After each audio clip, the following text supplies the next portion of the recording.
What's up guys, it's Grant bringing you guys a new video, and today I'm going to be talking to you guys about the 100 move rule.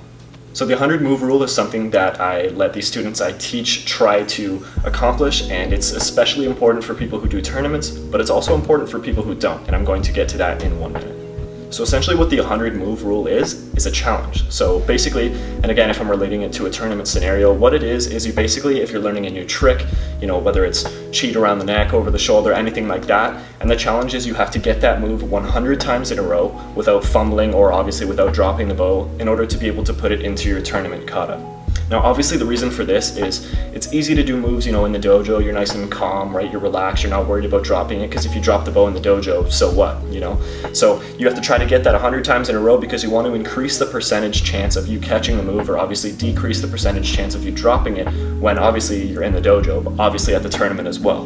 So when you're at a tournament, you're going to be a little bit shaky, you're going to be nervous because you're performing in front of people, right? There's all the pressure of, you're trying to win an award, you're trying to perform your best in front of people, so you're going to be a bit shaky, right? Which obviously makes it harder to do moves in general, but specifically harder to do trick moves because obviously those are the ones that are, a higher chance of dropping and things like that. So say for example, you're learning how to do the over the shoulder move, which is one of the moves I've showed in my Tutorial Tuesday series. So what you have to do is, again, obviously nice and simple, try to get it at least bare minimum 100 times in a row without having any mess up, right? So say for example, you go over the shoulder and, kind of rolls down the back and you catch it a little bit weird.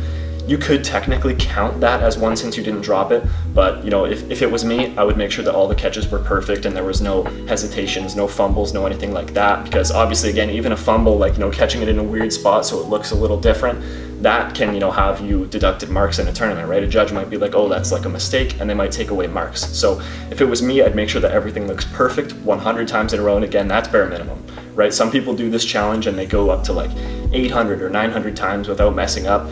And that's great, right? The higher you can go, the less percent chance that you mess up at a tournament, or again, mess up even in the dojo.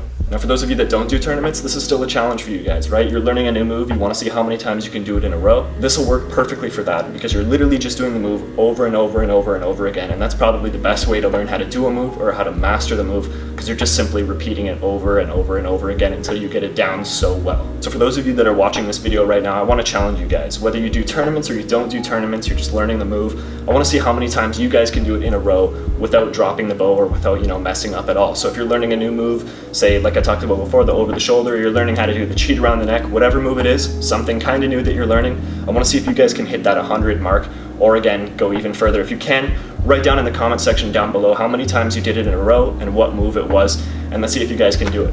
But that's basically it for the video today, guys. Hopefully you guys enjoyed. Thank you for watching, and I'll see you in the next video.